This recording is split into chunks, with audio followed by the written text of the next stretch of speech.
You know, the forest has always been a place of wonder. But the day we found that glowing fruit, oh boy, it was like stepping into a dream. I mean, who wouldn't want superpowers, right? I took a bite and suddenly, I was zooming around like a whirlwind. I felt like I could outrun the wind itself.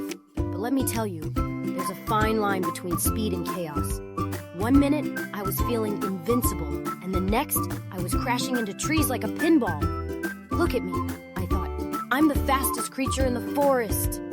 But really, I was just the fastest at making a fool of myself. Then there's Turtle. Bless his heart, he took his time, you know. He was all cautious, saying, "Superpowers come with great responsibility." I mean, who wants to hear that when you're buzzing with excitement?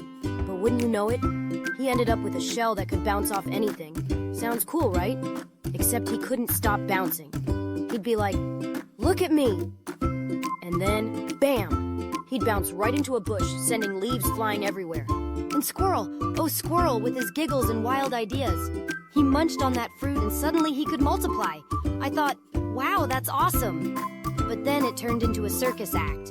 One moment there's one squirrel, and the next, I'm surrounded by a dozen of them, all chattering away, and I'm standing there thinking, which one of you is the real squirrel?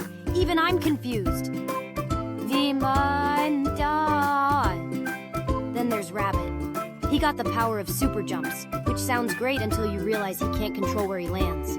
1 minute he's soaring high, and the next, he's crashing down on Turtle's shell, which, let me tell you, is not exactly a soft landing. It was a mess.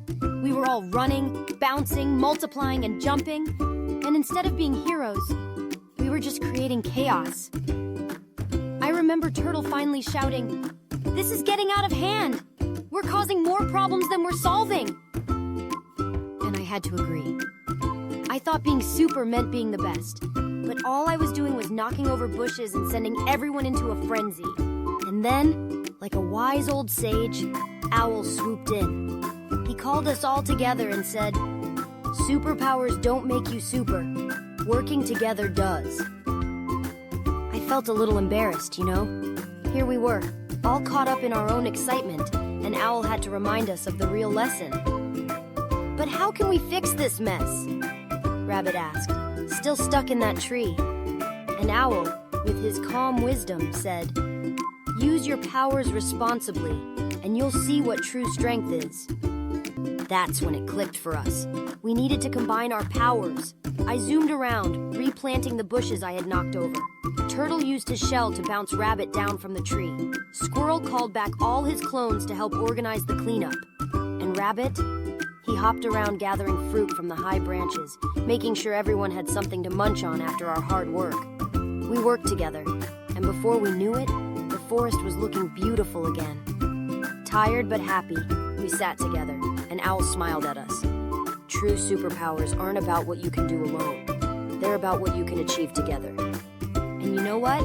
I had to admit, responsibility was pretty cool too. But hey, I'm still the fastest, right?